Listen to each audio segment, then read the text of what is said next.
แปลว่าความที่เรามีอารมณ์ที่อยากจะสร้างสิ่งที่ดีงามให้เกิดขึ้นจินตนาการที่ผมมีเนี่ยผมอยากเห็นประเทศไทยง่ายๆเลยคือคนไทยหายจนซึ่งโลกยุคใหม่เนี่ยที่มันมีไอตัวเมตาเวิร์สซึ่งกำลังจะเกิดเนี่ยโลกเสมือนจริงจะวิ่งนำโลกความเป็นจริงเพราะฉะนั้นถ้าคนไทยมีจินตนาการเยอะๆเราก็จะสร้างโลกเสมือนจริงดีๆเพื่อให้โลกจริงเนี่ยวิ่งไล่ตามเราก็จะได้จินตนาการที่สมบูรณ์แล้วก็ช่วยกันสร้างประเทศไทยเราให้มันเป็นอย่างที่ทุกคนฝัน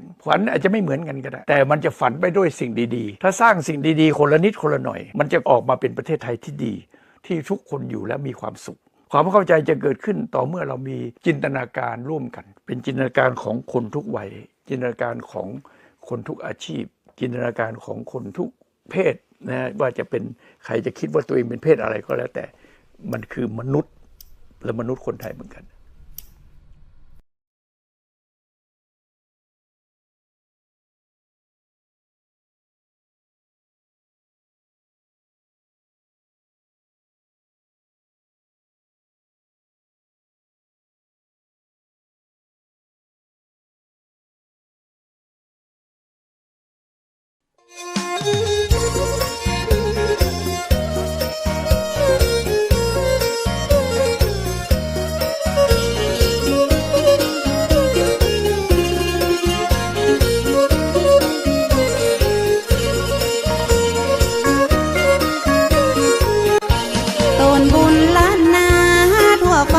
สรรเสริ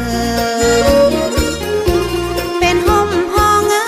นพอทองแผ่กว้างผู้บาสีวิจัยเป็นพระผู้สร้างเป็นที่กล่าวขานเล่าสืบกันมาท่านเป็นตนบุญ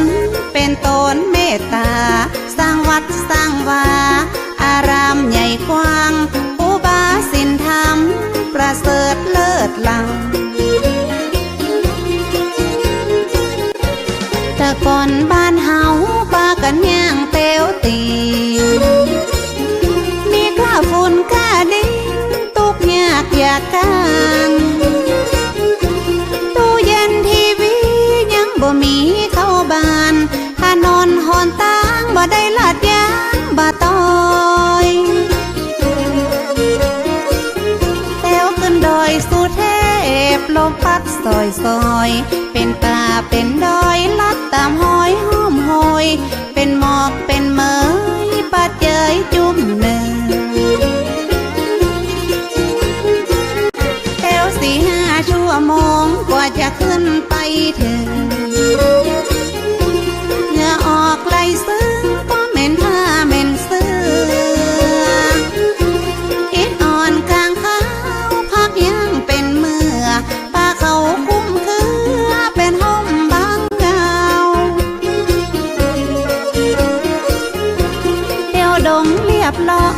พาหินปูนเขากว่าตีหมู่เฮาจะขึ้นไปใดครูบาสีวิจัยต้านห่วงใยเจนเราหลวงศรีประกาศและกราบนมัสการนิมนต์ครูบาศีลธรรมขอมาย่อยกึศสร้างว่าจะปักเสาไฟขึ้นไปแบบนั้นครูบาศีลธรรมบ่ได้ห้ามปากห้ามตาครูบาบอกเพื่อหูเหตุการณ์ต้องสร้างหนทางขึ้นไปถึงจะได้ถึงจะปักเสาไฟขึ้นไปง่าย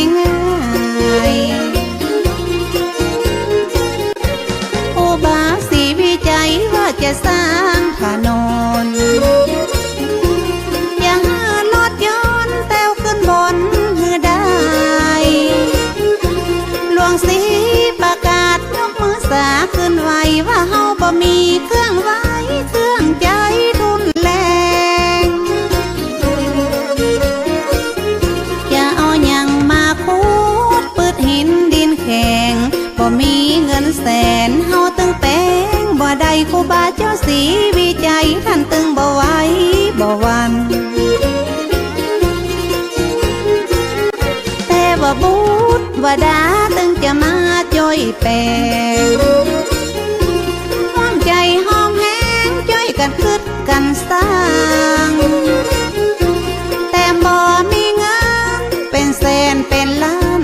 จ่อยกันคึดสร้างมันตึงจะใหญ่ขึ้นมาได้ปฐมมาเลิก10 นาฬิกาที่9 พฤศจิกา2477แม่นมันครูบาได้เป็นประธานคุดแผ่วทางเริ่มเก่าเอาขอบกมาจอกคุดดินถนนลูกศิษย์ลูกย้อมต้อยตามครูบาเจ้าฟันบากทากทางต้นไม้แดงไม่เป่าห้อมห้อยภูเขาเป็นเขตเป็นแดง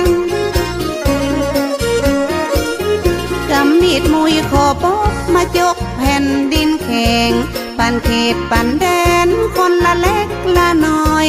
ปันตาปันหอยลัดขึ้นดอยมุ่นจริงจ้อยกันทุกทากบะหินบะพาพาลาตกมาไผ่ตึงบะใจหิน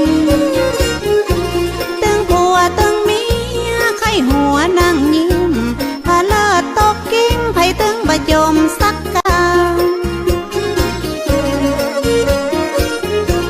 คนที่มาจ้อยสร้างบุญต้วยกันบ่หวังเงินหวังคำปิกจอมปิกบานหวังกุศลผลน้ำสุขบานแต่หลัง